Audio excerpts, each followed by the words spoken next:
Konami beat these guys to the punch with their Konami GB Collection edition of what is, let's face it, their IP anyway. But let's be fair to Majesco sales and see how their version of the frog sorting cross the road-em-up goes. This one is in the same iteration bracket as the Hasbro Interactive one that people inexplicably bought in their droves for the original PlayStation. A little bit about the companies involved here. Both Morningstar and Majesco were quite active in the Game Boy Color library, and while Morningstar themselves appear to have folded sometime around 2000, Majesco were exponentially more so prolific on the Game Boy Advance, despite only putting out a measly 3 cartridges in the late days of the original Game Boy library. They also produced a version of Super Breakout, which had already had its colorized re-release by this point, and for some reason they thought it'd be a grand business decision to take Centipede off of one of the Arcade Classic volumes and re-release it on its own, without Millipede. Seeing as Centipede already had its own cartridge way back in 1992, I'm scratching around for a possible reason why they'd do this, but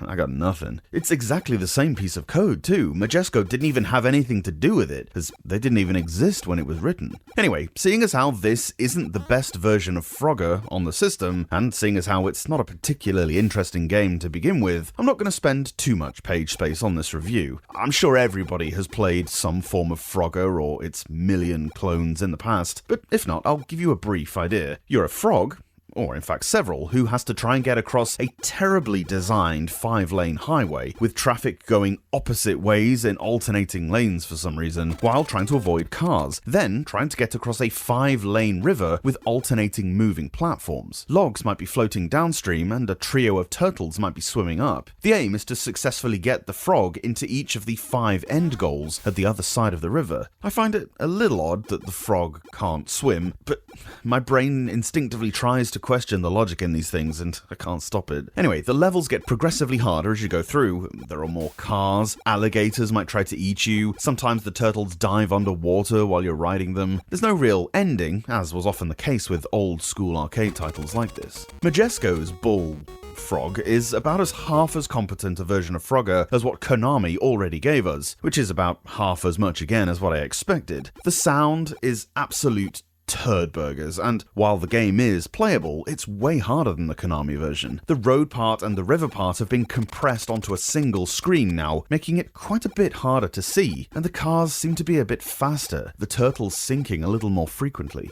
So, which version should you get? Well, seeing as how we wouldn't get the Konami version in the West until the GBC re-releases of Konami Collection came along, exactly a year and a day after this, funnily enough, this had to do. Or, I mean, neither is always an option. You could have just played something better, seeing as how it was 1998 and 1,000,001 alternatives were still available.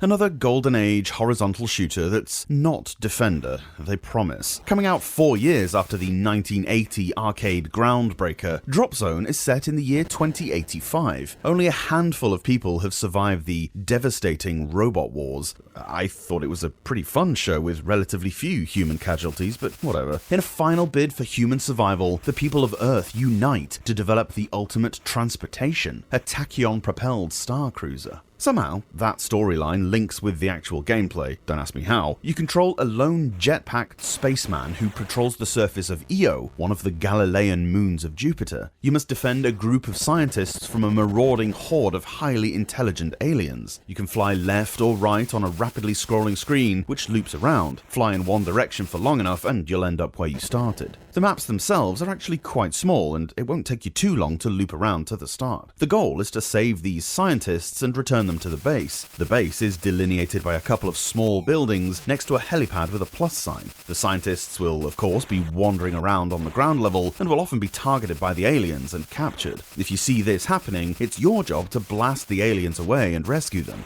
I never bother with this, to be honest. The level ends quicker if you just shoot everything. Who cares about points in 1999 anyway? Boy. Weapon-wise, you have a basic gun, whereby the fire rate is dictated by how rapidly you can press the A button. It has unlimited ammo, and although you can only fire horizontally, it takes out pretty much everything in one hit. Hitting stuff before it hits you is the problem, of course. Pressing B operates a bomb that kills everything on screen, but is limited to a handful of goes. And as well as that, pressing select gives you a limited use stealth cloak that allows you to negate any damage done to you. For a defender... Oh, wait, we're not playing defender. Could have fooled me. Your guy is super vulnerable. Everything you can see above ground kills you, and quickly. Never ever stop shooting, because things can spawn in a split second and completely disintegrate you. Never stop moving either. If things spawn on top of you, you'll die instantly. They don't grant you any grace period. Literally the first frame of their spawning in is the first frame they become a threat, and this serves as a real stumbling point for the whole game. More often than not, your deaths will be caused by something that simply wasn't on screen a frame earlier. How are you supposed to compensate for that, even with the world's best reflexes? It can't be done. You can see where existing enemies are using the map at the bottom of the screen, but for ones that haven't appeared yet, it's no help. Your only defense against this is to never stop for a second. As with Frogger, there's no end to this game. The only aim overall is to get as high a score as possible. It's the sort of thing that was suitable for the early to mid-80s when there was literally nothing else, but by 1992, when the original Game Boy version of this came out, it already looked seriously dated. If by 1999 you were inexplicably still playing things like this, even on your Game Boy, then